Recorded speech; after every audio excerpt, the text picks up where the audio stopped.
All right. So let us quickly revise what we saw yesterday.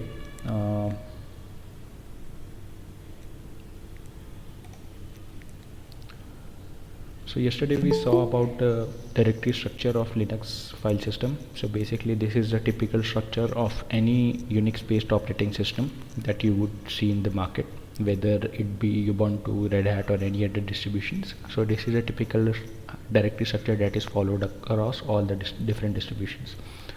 Now in this directory structure, I mean, you might have got the understanding like this is every directory has its own role in the file system, and it contains all the relevant files for the operating system. Okay. The main area where user can store all of its file on the file system is the home directory. Okay, and rest of the directories belong to the operating system. However, you are free to add contents to the directories and modify any contents if present in the directory. We saw about the basics of file and the different types of files and directories and how they are identified in the Linux based operating system. And we saw the commands which we use to basically create a file and create a directory. Then we saw about the inode structure, the inode table that is maintained by kernel. So kernel needs some way to identify which file is stored where on the file system, and it uses inode number to identify that file.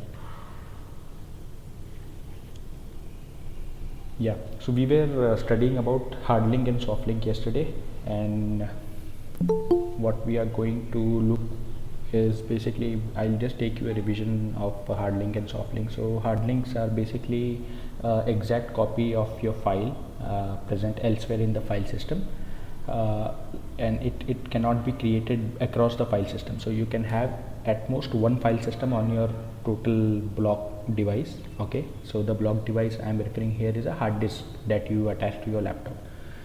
So a hard link can be created on any location but in the same file system. However, the soft link is like a shortcut, so it can be created across the file systems. The command to create both hard link and soft link is ln command, and it is by default installed on your operating system. With the help of ln-s option, you can create a soft link. So soft link is basically a shortcut file. If you see, it will just refer to the actual file. So here, if you see in this particular example, this is the file1.txt, which has this inode number ending with 532. Now if you see, like I am creating a soft link to this particular file, which is shortcut underscore file1. Now if you inspect, I mean, the inode number of the source file is the same, that ends at 532. However, it has a new link file that is pointing to that file, that is shortcut underscore file. So if I delete this file, this soft link will be dead, as we saw yesterday. Okay. Now there are few key takeaways that you should remember whenever you are discussing or you have to distinguish between a hard link and a soft link. So a hard link does not create a new inode number. So hard link will be represented by the same inode number as that of the source file. However, a soft link will have its own independent inode number. It cannot you cannot create a hard link for directories unless it is done by a root user. So the root user has super user privileges which are required basically when you want to create a hard link between the directories. Soft link can link directories. A normal user can also create a shortcut for the soft link for the directory. And hard link, it cannot be, you cannot use it across the file system. This is a fundamental difference between a hard link and soft link. So you cannot create a hard link across the file system. However, you can create a soft link across different file systems. So when you create a hard link, it will increase the count of the linked inode. So this area that you see here, links. So whenever you create a hard link of a file, it will increment this count by 1. And soft link does not change any hard link count of the linked inode. So basically, whenever you create a soft link, it won't reflect anywhere here. Okay. So this file1.txt must have its own hard link created here. That's why it is showing you links as 2. Okay. But when you create a soft link, you see it is unaffected, like the value remains the same. So soft link does not increment the value of links, however hard link increases the value by 1. Now another important aspect when talking about files and directories on a Linux based operating system is the attributes of the files and directories. So like we saw in our previous classes, like I was showing you on the terminal when I created a file, the permission bits. So along with permission, these are the different attributes that are associated to any file or folder that exist on a Linux operating system. Okay, now we will go from left side. Here if you see, this is the mode, like the permission mode for the files or directories. The starting initial bit will represent the type of the file. Okay, so if it is represented by a bit like D, then it will be a directory, and if it is blank or dot, then it will be a regular file. Okay, so a blank will represent, or a dot will represent a regular file. However, if you see here, this is L, this represents a soft link. So if you see, this is a soft link that is representing this actual file which is present in boot directory. If we see here, okay, so the boot directory is actually not present. I might have cropped it, but if you see, it is linked to boot. Inside boot directory, this is the file for which it is referencing to. So these are the node, basically the permission bits that are set on the files and folders. These are the links, the cumulative amount of links that are present in this particular directory, the owner of the file or directory, the group of the file or directory. So basically, who is the owner of the file, and what are the group permissions for that particular file or folder. And this is the size. This indicates the size of the directory or the file. The last modified and last created timestamp. So this will get updated whenever you delete or create a file. And this is the name of the file. So if you see here, these are the different attributes that are associated to any file or folder whenever you are working on a Linux based operating system. Now if you see, just notice here, this is the user A Khan, who is the owner and group owner for the root directory. Okay, so root, so here if this is the working directory for the root user. However, here the owner and the group permissions are for A Khan user.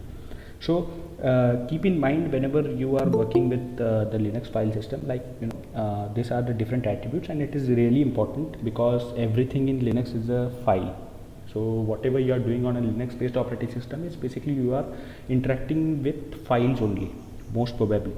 So understanding the attributes of files and folders are relatively very important whenever working around with Linux.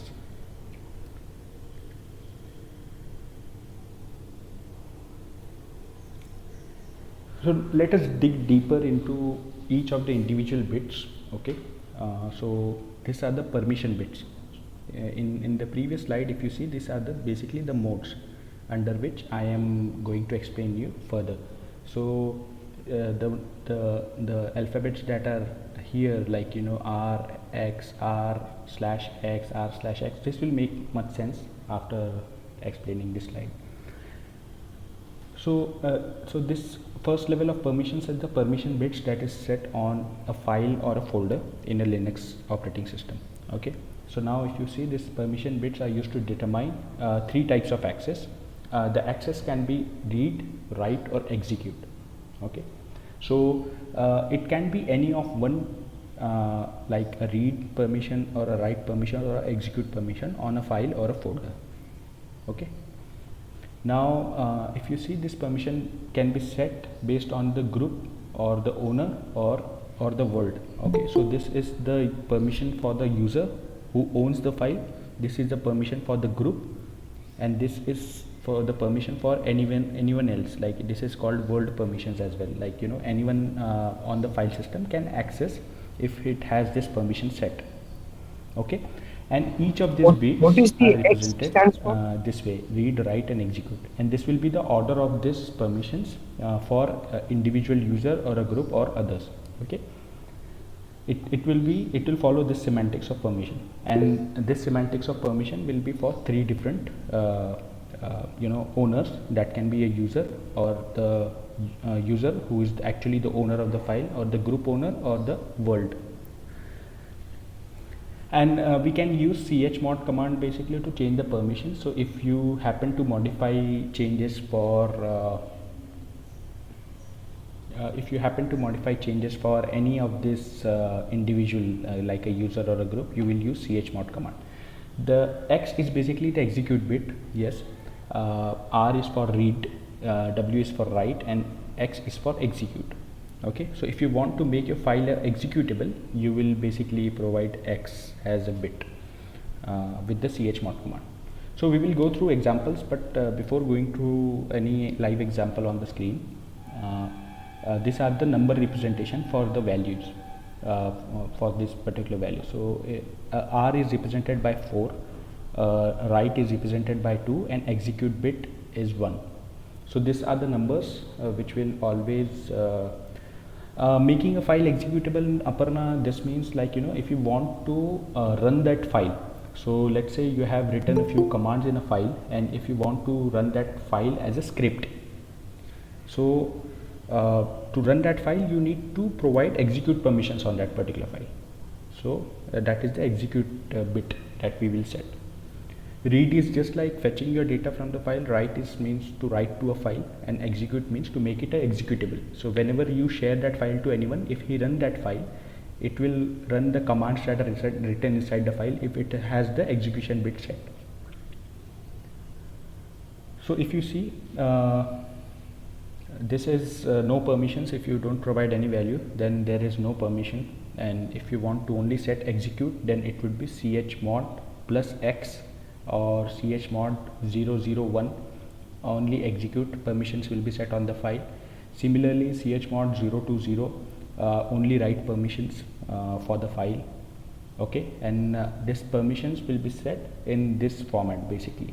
Okay, so if you are setting 0 for no user basically, then user will not have any permissions. For group it would be write, so only write a value of 2, and for others it will be 0 again. Okay, so we can go to the terminal and we will inspect the command itself. And if you see, this is the representation by number, and this is the representation by each of the individual owner of the file. So a user with read, write, execute permissions, comma, followed by a group with read, write, execute, and followed by all other users on the system with read, write, execute on this particular directory.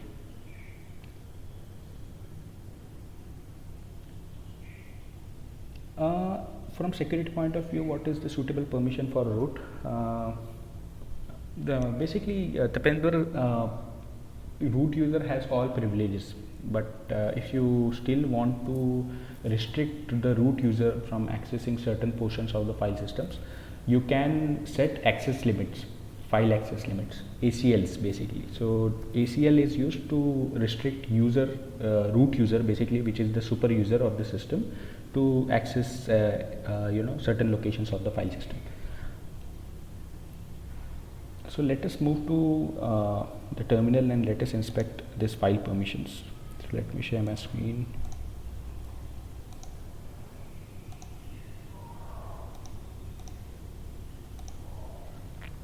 All right. So is my screen visible to all? Yes, yes.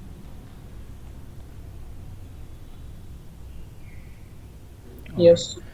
So let us move to temporary directory tmp, and let me see if I have few files. Yes, so I am having a few files here already present. Now if you see, these are the permission bits. Okay, so these are the attributes in total that we saw in the slide, but let us focus only on the permission bits of the files or folders. Okay, so if you check here, this is the initial bit.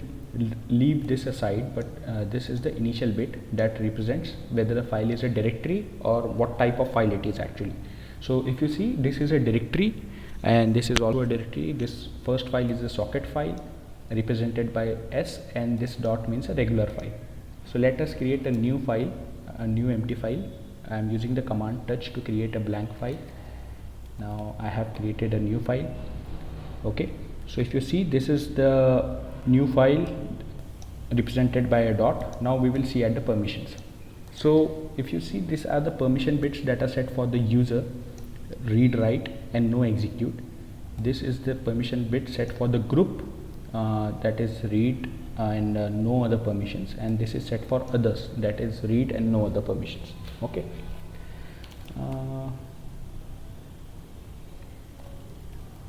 So basically let me list only the files that are available, but not the hidden files. The earlier command that I typed will also list you all the hidden files. Okay, -a flag will list all the hidden files in the system. Okay, and anything that starts with a dot in front of its name, like a file or folder, will be hidden. So if you see, this all files are hidden files, and they all start with a dot. So if I create a new file, let's say new one, with a dot in front, it will be hidden. If I just do a long listing of it, you won't see that file name. .1 is hidden. But if I do a ls-la, you will see the file exists and it is a hidden file. Okay, so just keep this in mind when working with files and folders. Anything that is appended with a dot will be hidden from the regular file listing with ls-l command. Now looking at the permissions, if I want to modify this file's permissions, we will use chmod command. So what is chmod? So it is used for changing permissions of the file and file mode bits. So these are the file permissions that we are currently looking into. Now let us set the file command file permissions to user with let's say we want to read, write, and execute permissions on the user of the file. Now so what I have written here is basically I just want to modify the permissions of the file for the user of the file. Okay, so here this u plus represents the user, that is the starting bit. Okay, the starting 3 bits which belongs to user. And read, write, execute means they already have read and write permissions, only the execute bit will be added here, and this is followed by the name of the file. Okay, so I can even provide with other permissions for group and others, G plus and O plus for others, but I am just providing it for users specifically. So let us inspect the permissions now. Now if you see, the execute bit is set because we added the execute bit. However, the read and write permissions were already present. Okay, so this is set only for the user of the file, and who is the user right now? It is the root user. Okay, now if you see, the file color has also changed, like from a regular color to a green color, basically representing the script or an executable file. So if I inspect the file now, it will still show like it is an empty file, but if I do so it is basically an executable file. I thought it would represent here as executable, but however the content of the file is empty, that's what is showing me empty. So this way you can set the permissions of execute bit on any file, and this will be set for the user in this particular case. Okay, now let's say if I want to remove the execute bit from the file. Okay, so what command should I use here is u has the execute bit set, right? So u minus x followed by the file name. Now if you see in the command output, I have removed the execute bit from the user's permission. Okay, so now this file has its regular color and it is not an executable file as compared to the previous one. And these are the other attributes that you keep in mind, like it will always represent the modification date, the creation date, the size of the file, okay, the user of the file. Now if I inspect this with for more detailed view of the permissions or the file, what you can do is you can use a stat command. Okay, so what is that? So if you want to get the status of file, you will use cat, and if I provide the name of the file as input, you will see it was modified very recently. This is the modification time, okay, and this is basically the access and creation time. I created it 5 minutes back, and then this is the modification time. So I just modified some values, like, you know, I added a security, I added an executable bit on the file and then removed that executable bit. So this change will represent that. Any doubts, any questions so far?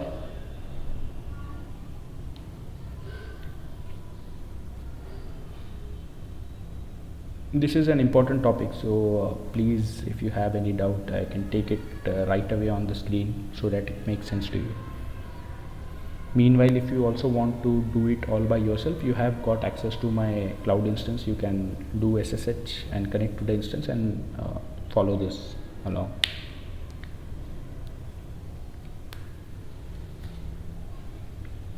Alright, looks like it is good for everyone. Everyone is following with me, but still, like, if you have any questions, please let me know.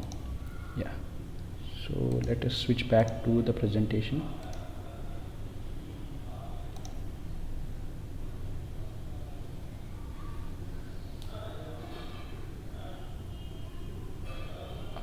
Just a minute, let me present the screen.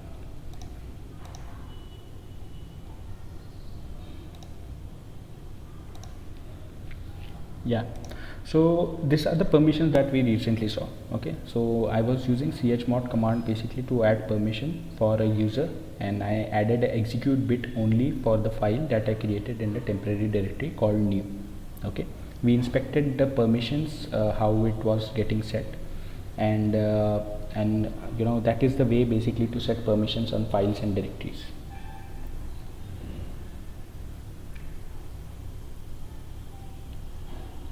Now I'll take you forward with a very important concept in the file system, that is open files and file descriptors.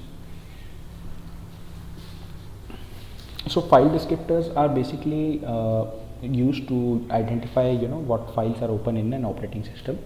So basically file descriptors are used normally a lot in shell scripting, and it is relatively important to understand what each of the file descriptor do in your file system. Okay, so by default on your Linux based operating system, there are three file descriptors by default. It is standard input, standard output, and standard error. Okay, and these file descriptors are very important because they represent your standard input, that is your keyboard basically, standard output, that is the monitor on which you get the response from the operating system, like, you know, the output that is printed on the screen, and standard error is the error that you would encounter when executing any file or any command. So file descriptors are very important, so please concentrate on this topic. So here if you see, this is the number representation for the file descriptors. Standard int is represented by 0. Okay, so this is a default data stream for input. For example, the command pipeline in the terminal, this defaults to keyboard input from the user. So what this means is basically standard input is a file descriptor which will accept command from the keyboard. Okay, so this means, like, when I am connected to a Linux system and when I am typing my command, basically I am providing my input with the help of standard input, that is 0. I'll explain you in further detail. Standard output is something where the data, that is the output of that particular command that you type on your terminal, you get the response back, right? So this response is printed on the user screen. So your user screen is standard output, and it is denoted by number 1. Okay, standard error is basically whenever you encounter any error, that error is you know, it is shared on your terminal output, basically the screen on which the user is connected to. So standard error defaults the error and prints the error on the standard output. Okay, it will fall back basically on standard output. You will type a command, you will encounter error, and you will get the output directly on the terminal itself, right, on the monitor from where you are typing the command. So it falls back to your standard output only, and it is represented by number 2. This is very important to understand, because I have seen people, when they start writing shell scripts, they use file descriptors a lot in writing shell scripts, and it makes your task relatively very easy. But I mean, there are confusions when you use any file descriptors, because confusions lie around the number and its association to the file descriptor. So keep in mind, standard input is always represented by number 0, standard output by number 1, and standard error by number 2.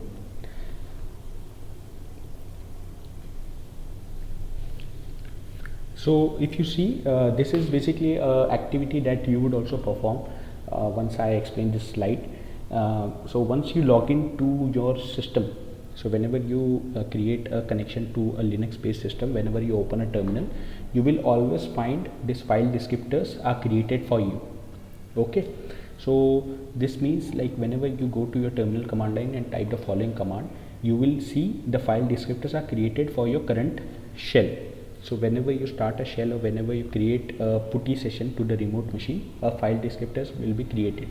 0 will be the standard input file descriptors, which will be used for accepting our command from the keyboard, right?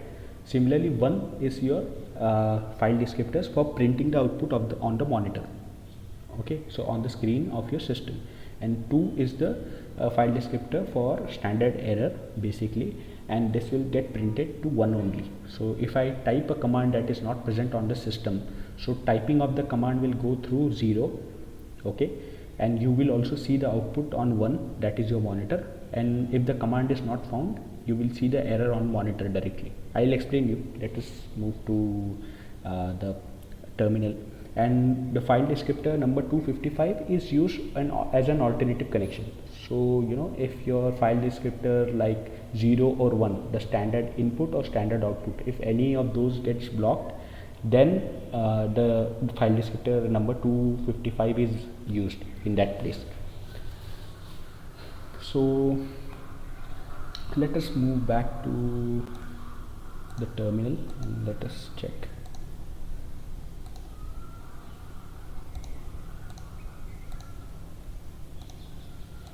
Yeah, so I'm back in my terminal here,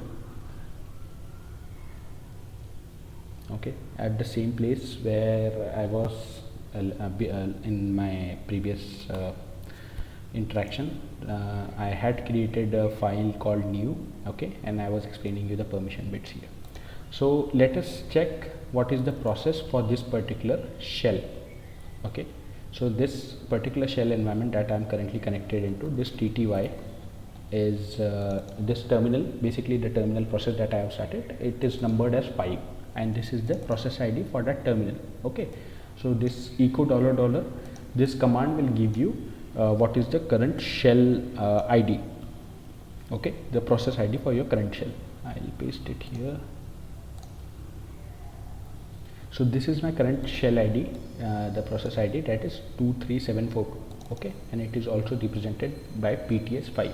So like we saw yesterday, proc file system contains all your currently running processes, right? So this terminal is also a running process, right? So now if I see 23742 should be present here. So let us inspect this. 23742, yeah, 23742. So this is the process ID for my current shell. Now let us move to the directory 23742.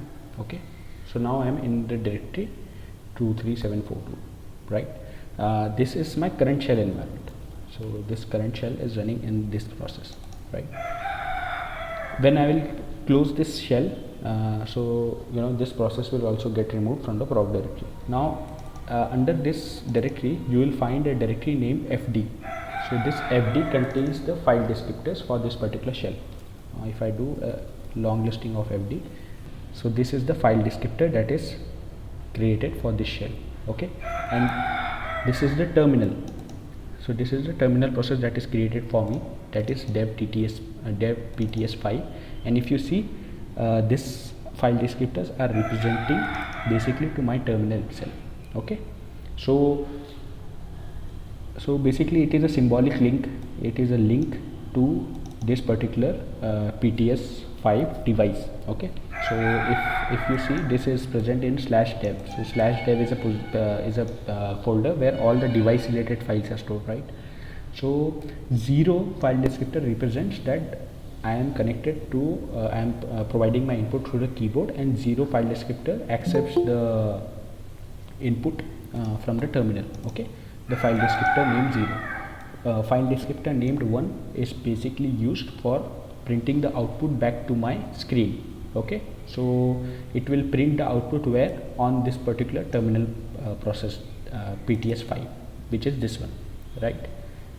Now 2 is basically the standard error that is also be printed on this particular location, that is my current terminal process. So let us do something like, let us type a command, a virtual command, let's say something random.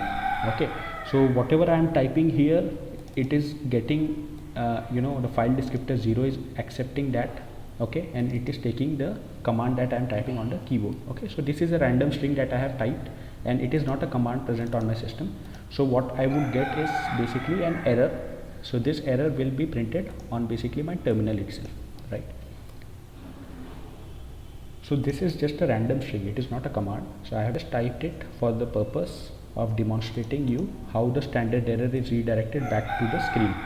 Okay, so this is the error that we have received. And what is the error? That the command is not found. So this is no command in the Linux system by this name. It is just a random string and it is an error. So you see here the error is denoted by number 2, but it is getting redirected on the screen that we are basically connected to, right? And if in case any of this fails to work, like $0 $1, $0 being the standard input and 1 being the standard output, 255 is used in that case. So it is just kept aside, like if any of these fails, then you can use this. Any questions so far?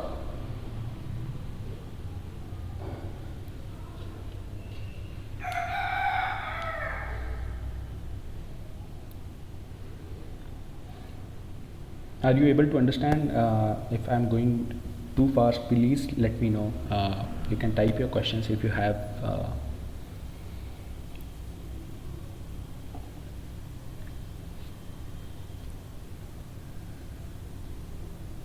So there are a lot of interesting things that we would be doing in our coming classes, using these file descriptors, and it is really important to understand the concept of file descriptors if you want to learn shell scripting on Linux based operating system.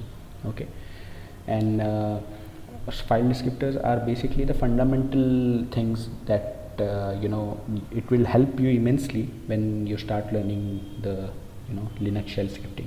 So shell scripting is something that you all must be aware of, like you can automate almost all of the activities on a Linux system with the help of scripts, and file descriptors are used widely in shell scripts.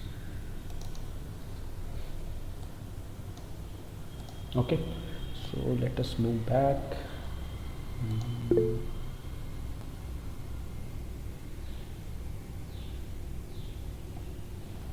So I have a question from Tapida. It's out of topic, but how can we grab the output of standard error? Yes, Tapinder, we can grab the output of standard error. So let us consider the same example.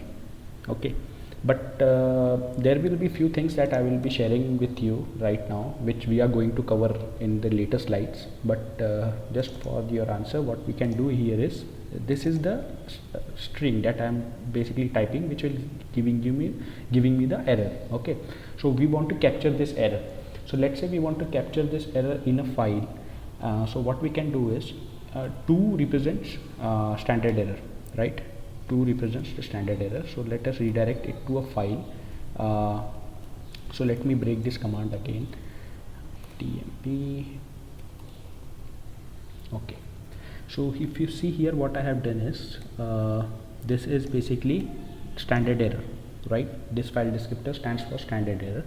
This is a redirection symbol. So these are the shelled redirection symbols that I will be covering in the future classes. So this, what it will do, it will create a file if this file is not present, and it will overwrite the file. Okay, so this arrow will be creating a file and overwriting the file. Now if I go to cat temp error, just a minute, I think.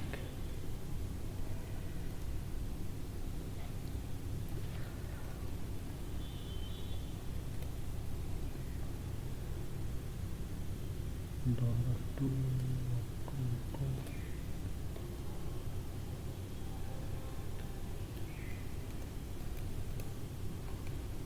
Yeah. So actually the spacing, I kept the spacing just for the ease of explanation, but if you see what has happened, I will explain you. So just for the ease of explanation, I have kept the spacing. Yesterday there were a few confusions, like this is a beginner course, right? So I have to explain everything bit by bit. So if you see what I was doing here, I was trying to basically capture the error. So this is the error that we are getting, and it is getting on the monitor, that is our standard out. So I am trying to capture the error, however the spacing, like it was not able to capture because of spacing, and the file was empty. So I was getting an empty file, however the file was created because I am using this particular redirection symbol. Now if I use it this way, where I remove the spacing altogether, then you see the error is captured in the file, that is cat tmp error. So the file is created and it will be overwritten. So let us see if for this error, yeah.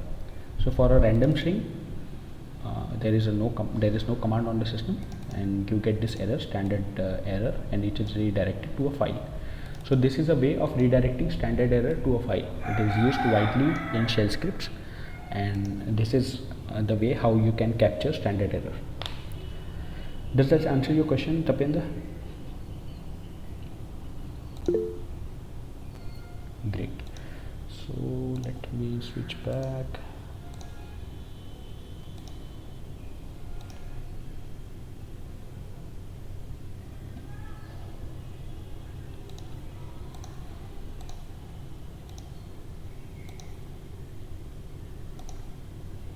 Yeah.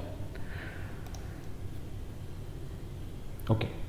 So what we had seen on the screen was basically we saw the different file descriptors, and we will revise it, like, you know, the standard input is represented by number 0, standard out by 1, and standard error by number 2. Okay, and we redirected standard error to a file, and the redirection was basically to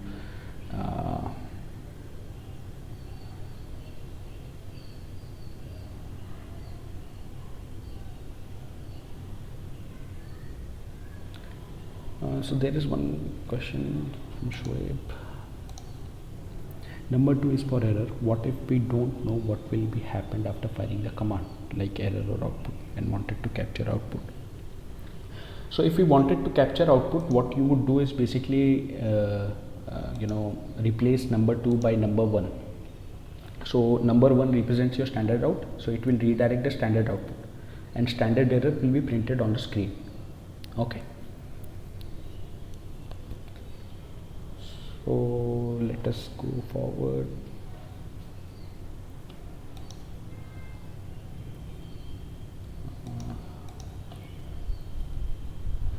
All right.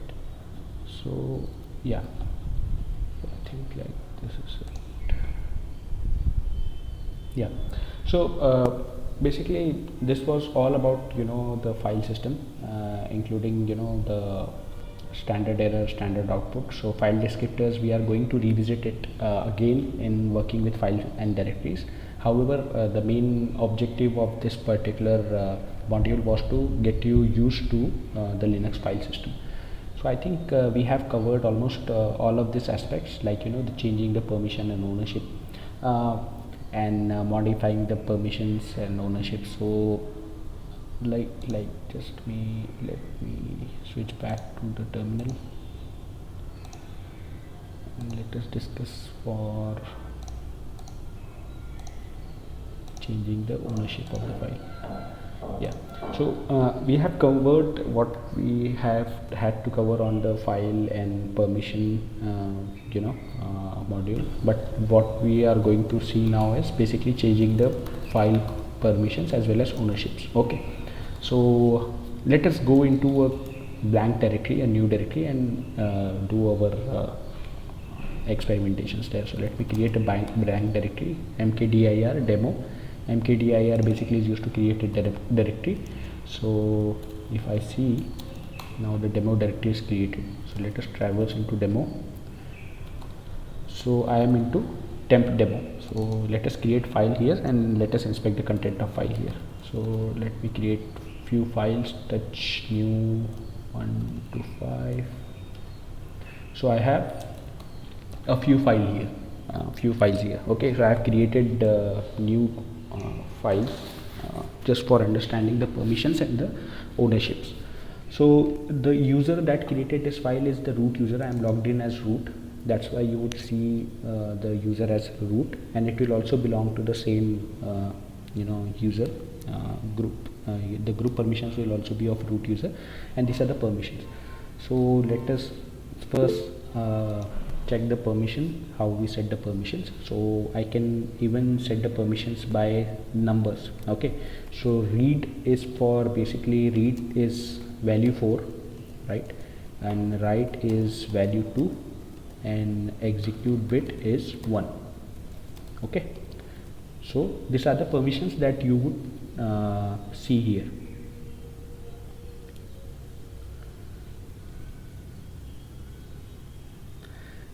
So if you see, these are the permission bits. Basically read represented by number 4, write with number 2, and 1 is for execute. Okay, so cumulatively if you copy 4, 2 and 1, it will be 7. But here what would be the number if you add all of 3? The number would be 6, right? 4 for read and 2 for write. And similarly for the group it would be 4, and for others it would be 4, right? So let us change this value to, let's say, read, write and execute for the user by 7, 4 for others, and 4 for the world, 4 for the group and 4 for others. Now let us provide you the file name. So if I check again, so the execute bit was added. Okay, so earlier the permissions were ls-l, it was basically 644. Okay, 644 as in 4 plus 2 as 6, 4 and 4, right? So these are the permissions bit that are set for this particular file, and similarly it is same for all of these files, but I have just modified this file, that is new one. I have added the execute bit. Now let's say if I want to change the ownership of the file, so the owner here is the root user, right? So what command I would use for changing ownership is chown. So changing ownership of the file, chown is used for changing the ownership of the file. So here currently if you see, the owner of the file is root user. Now if I want to change it to other user, let's say A Khan is the user present, so I can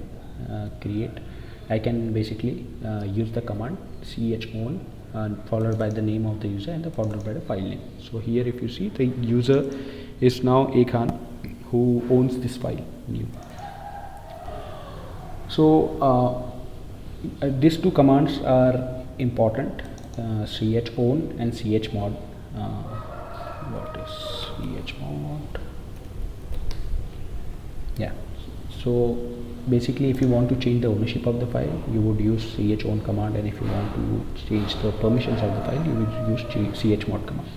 So after the class I'll share you all of these commands that I'm using in the Slack channel, and if there are any queries I can take it, and we have actually completed our second module, that is about Linux file and file systems. So let me know the queries. There is one question from Aparna. So what is that question? inode contains reference to the actual data of the file, right? If yes, please show that reference. Yeah, so Aparna, basically inode is a representation to the file. Okay, so if I see this way, ls-ai, Okay, so I am listing the inode numbers for the files that are created right now. Okay, so if you see, these are the inode number associated with these files. And if you check here, what I have done is I have just inspected a particular file, and this is the inode number. Okay, so the inode is a representation to a file. So this file is named as new, and it is a regular empty file created by a root user, and we modified the permissions and changed the owner to Akhan. Okay, now these are the different attributes that you would get with the help of stat command. Okay, now inode is basically a representation to the actual file on the file system. So I know basically, like, I have created a file with the name of new, but kernel, how kernel will store the address of that file is basically with the help of inode. So a inode entry is made into the inode table on the file system, and kernel will refer this inode number to this file. Okay, so for kernel to basically remember your file, he keeps a track of the file with the help of inode numbers. Hope that answers your question.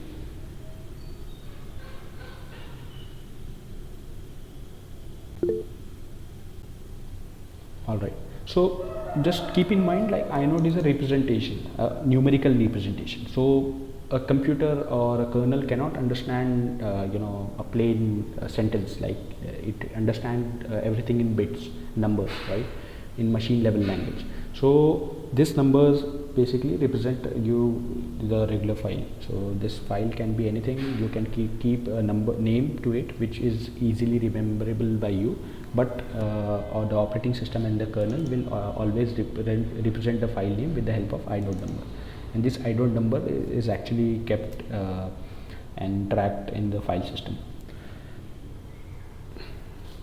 So what we saw today is basically we saw about the different files and different types of files, like the regular file, directories, symbolic links. Okay, and then we saw the permission bits and the other attributes that are associated to any file. Okay, actually I have a special tool here which is giving you this beautiful output. Basically, if I use the tool that is natively provided, it will also show you the group permissions. So the group permissions is not present here. It is only showing me the user base permissions.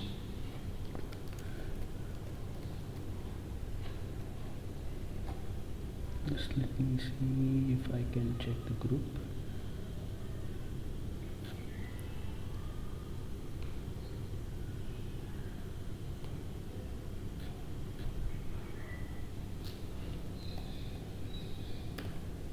Yeah, so this is the option basically to list the group permissions as well.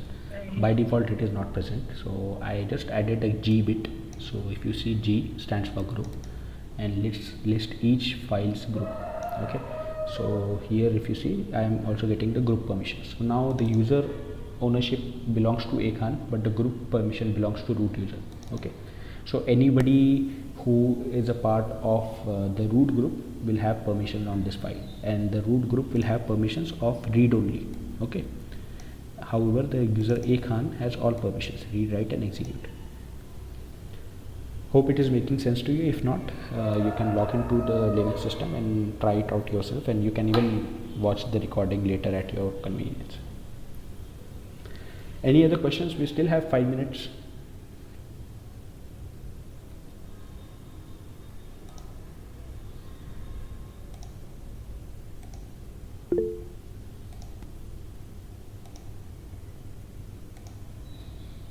Okay.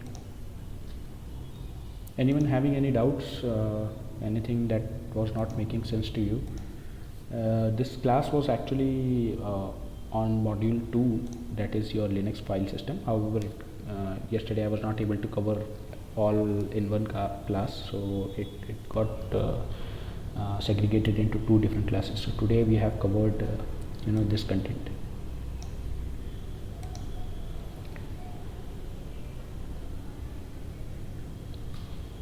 Any other questions? Anything that you want to ask from the previous classes?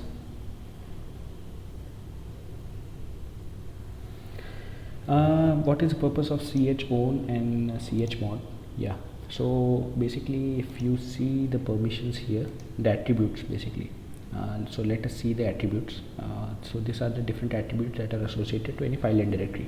So chown command is basically operated at this level. It is used to change the ownership of the file or the group ownership of the file. Okay, so if you want to change the owner of the file from a root user to any other user on the system, you would use chown command. However, if you want to change the permissions, you would use chmod command.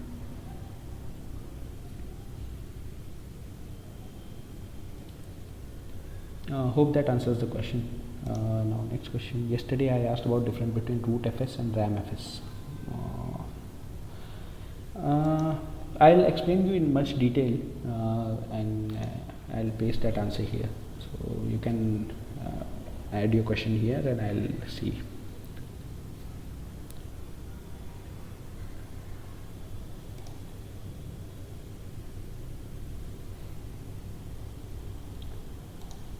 Alright, so I think we are good and we are ending today 2 minutes before. If you still have any questions or if you want to share anything, please let me know.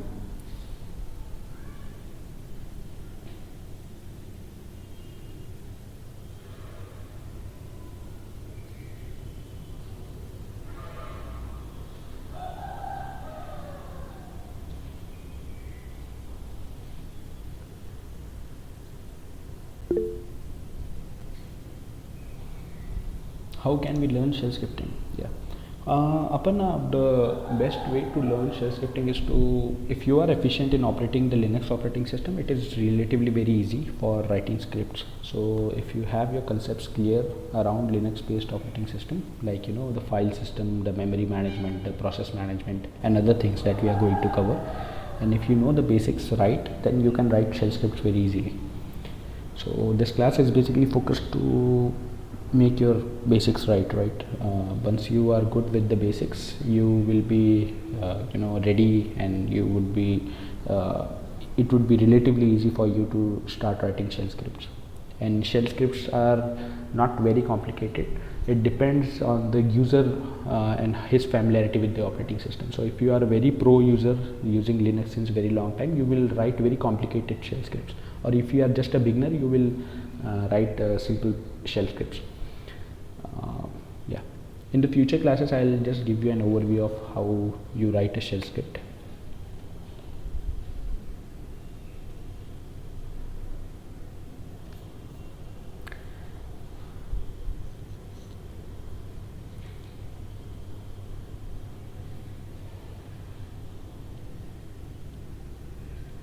So just for your reference, let us just go to shell script. Let me just quickly share you with one shell script that I have used. So here is my screen. So let me go to the machine on which I have given you the access. Okay, so this is the playground instance that every one of you must be having the access. So if I go to shell script locations, so this is the script that I have written. Okay, it will not make sense to you right now, don't stress out, but just showing you as you were eager to know. So if you see, this is the shell script that I have written. So I have created users on this particular instance with the help of your email IDs. Okay, and I have added the users on this system with the help of this shell script. So everything that you have received from me, email and other things, everything was done with scripts. So I used shell scripts to basically automate my task, and it was just done in few minutes. And if you see, what I am doing here is I am expecting user to provide a list of user. Okay, so user list is a file name. Basically you can provide it with the whatever file name you provide, but it would ask for a file name. If you don't provide the file name, it will give you the usage. So I am asking user for the file name, which contains all the user names with the email IDs, and then I am just adding them to a group called students. Okay, so I have created a group for you guys that is called students, and then I have added you all to that group. And once the users are added, it will just display that users have been added. And if I check the users available on the system, So these are all the users that I have added on this system. So these are the people who were who registered for this course and who were eager to learn, and these are all the user directories that are created on this operating system on this particular instance with the help of shell script. Dollar hash is basically for number of arguments. Create user status. Yeah. So this is number of arguments. So if I don't provide any argument, then it will be less than 1, right? So if I don't provide any argument, it will give me user list, I mean this usage as output. If I provide arguments that are greater than 1, then it will also print this. So basically a if statement, like if it is checking for 2 different conditions, whether the argument provided is exactly 1 or not. If it is 0, it will if it is 0 or greater than 1, it will print this. So if I don't, yeah, if you see here, if I'm not providing with any argument, it is giving me this usage as output. And if I provide 2 different arguments, it will still give me this output.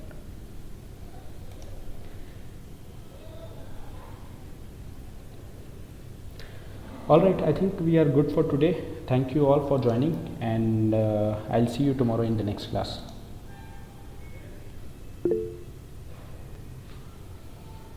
Thank you. Yeah.